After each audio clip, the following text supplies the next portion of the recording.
Le Parti de l'Unité du Rassemblement, dont je suis le secrétaire général national, avait vertement critiqué cette loi d'amnistie et avait, à travers la coalition Yewwi Askan Wi, voté contre.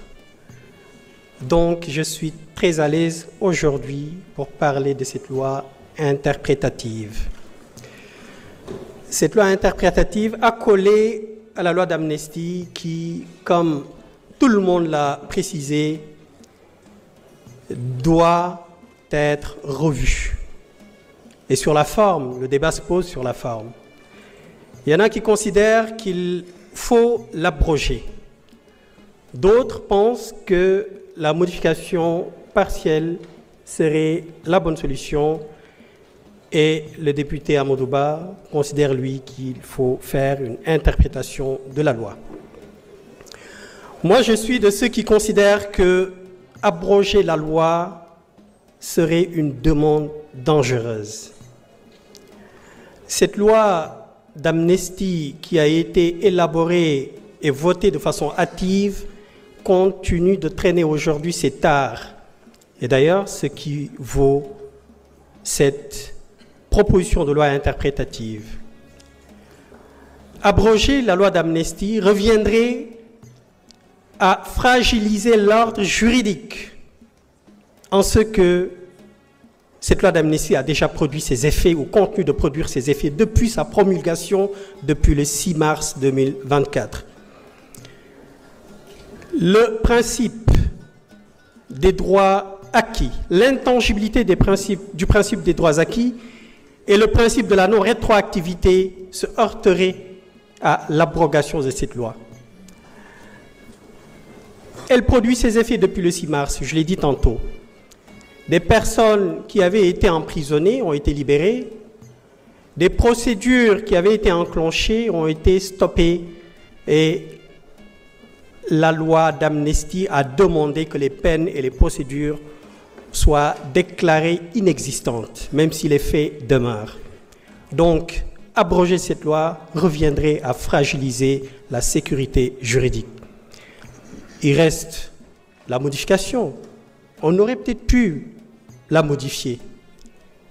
Mais modifier cette loi serait beaucoup plus... il y aurait plusieurs hypothèses qui pourraient se présenter pour une modification.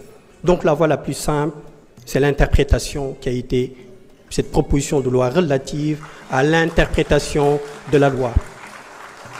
Contrairement à ce que beaucoup de sachants, voire même des juristes disent, que l'Assemblée nationale n'a pas la prérogative d'interpréter la loi.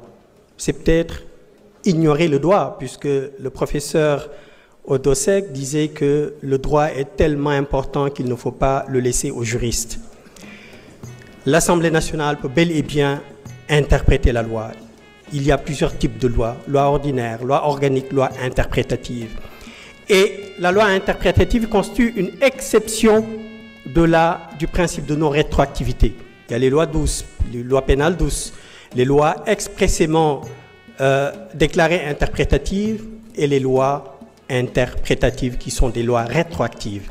Donc, l'Assemblée nationale, qui est législateur, qui est géniteur des lois, peut bel et bien interpréter la loi. Et c'est dans ce sens que le député Amadou Ba a procédé à cette proposition de loi.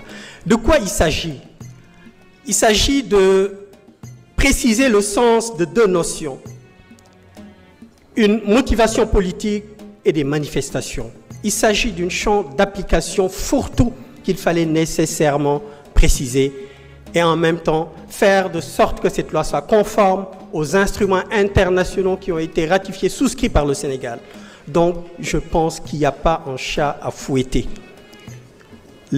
Cette conciliation nationale, cette cohésion nationale qui a été l'objet, le soubassement de cette loi d'amnistie ne peut se faire que si la justice est rendue. La paix, on ne pourra y atteindre que si la justice est rendue. Et donc, il faut impérativement, nécessairement rendre la justice. Merci. Merci beaucoup. gannaaw bi ñu seetaane vidéo ba pare ñu lay ñaan nga bës fii ñu bind j'aime bu fekkee gën ci chaîne bi nag bësal fii nii ñu bind s'abonner après nga activer cloche bii nii mën nga tamit wax sa xalaat fii nii ci commentaire yi lii nag doo ci fay dara te dina tax